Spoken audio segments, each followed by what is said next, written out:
This video isn't about defending Pokemon games. If you clicked on this video thinking it would be about me giving the Pokemon company a break, sorry, this is not what this video is about. Rather, we'll be covering different situations where competitive Pokemon make grind our gears and ruffle our feathers, because let's be honest, most of us have been there at some point. Yup, I will be talking about themes related to anger directed towards our beloved game using very concrete examples, as well as how to manage them. However, note that this isn't medical or professional advice. If you are genuinely struggling with anger issues, it would be best to seek professional help. Also, if you don't feel identified with this topic, you may skip this video. I certainly wouldn't mind. With that being said, we'll begin by describing 3 very specific but very common scenarios where we might get mad at Pokemon. If you've been playing for a while, you may have already stumbled across them, but if not, it probably won't be long before you find them in some shape or form. You're casually getting some games on the ladder, you're trying to reach a ladder goal by the end of the session and you're starting to get close. And then you notice one more battle is all you need to get there. A battle loads up, team preview looks hard but manageable. No problem, you log in and start playing your heart out. Everything comes to you, from picking the perfect lead to pulling the most effective double switches. You even anticipate the opponent's terastallization. The game plan and win conditions work out like clockwork. And finally, victory is in sight. All that's standing in your way is one more turn. One more hit you have to live to close it in. No worries though, you beat for this, so it should be a done deal. But then, this happens. It is at this point that you say something along the lines of, "Bro, fuck this game." Now let me paint you a different picture. You had a rough day at school or work and you're feeling like decompressing. So you hop on the PS ladder to have a good time. But then you get a high elo player with a team that matches well against yours.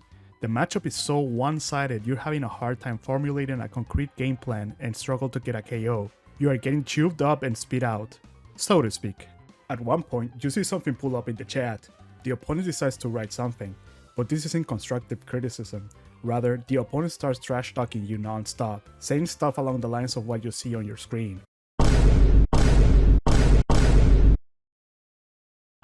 The frustration is starting to sink in, since you're the one getting pummeled. A combat comment ain't exactly an option, is it? So you have to suck it up and sit there until the battle is done or you decide to forfeit. Alternatively, you get a neat CVC amount of hacks and you see the opponent complaining non-stop in the chat, as if they were serving pizza at the school cafeteria and you get the last slice just before their turn. Either way, not exactly the most pleasant of situations. Now let's move on to the last one. This one is a bit different from the others. It is not something that happens in battle per se, but rather something you get to experience at one point in the learning process. This is the feeling of getting stuck, or feeling frustrated and angry because you're not seeing any signs of improvement when it comes to your play or team building. You might even say this game sucks, or only X players can win at this game, followed by you proclaiming to the world that you quit, until you come back that very next day anyways. I have to admit that over the years, especially when I started playing, I found myself quitting over this sort of stuff. The same goes for many people I know. After all, many aspects of the game, as well as the human interactions that come with it, are out of our hands. So, how is it that we can overcome these type of situations? Well, first, I feel like I need to talk about what anger represents in this context and what it is in practice. Of course, anger is an emotion, but it is also an illusion of control. Your brain tends to get angry when it believes something shouldn't be happening. You're not reacting to reality or to the current state of affairs, but rather a broken expectation or bubble you've created in your own head. For example, let's go back to the first scenario. When you get mad at the game, what really is happening is that you're reacting to the broken expectation that if you play better than your opponent, you should always win. In Pokemon at least, we know this isn't always the case. There's a ton of stuff out of your control that may pose an obstacle to winning all the time. Critical hits, paralysis, freezes, speed ties. Not to mention, the opponent doesn't always play the way you want them to.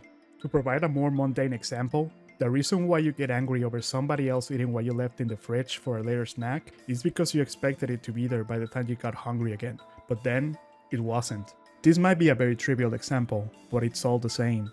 What you found is a glitch in the simulation you ran in your head, something you didn't predict would happen but did.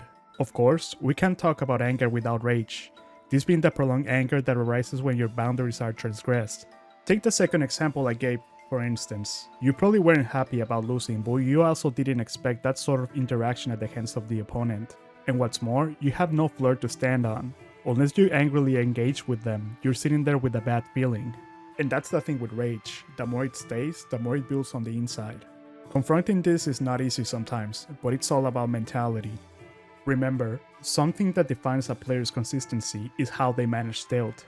Sometimes all we need is to disengage and take a break, getting back to it at a later time. And also, something I wish I learned much earlier in my life is that the game, or the universe for that matter, doesn't owe you anything. Just because you prepare better than the opponent or play better than them, that doesn't mean you are warranted to win. There is enough evidence to prove that won't be necessarily the case.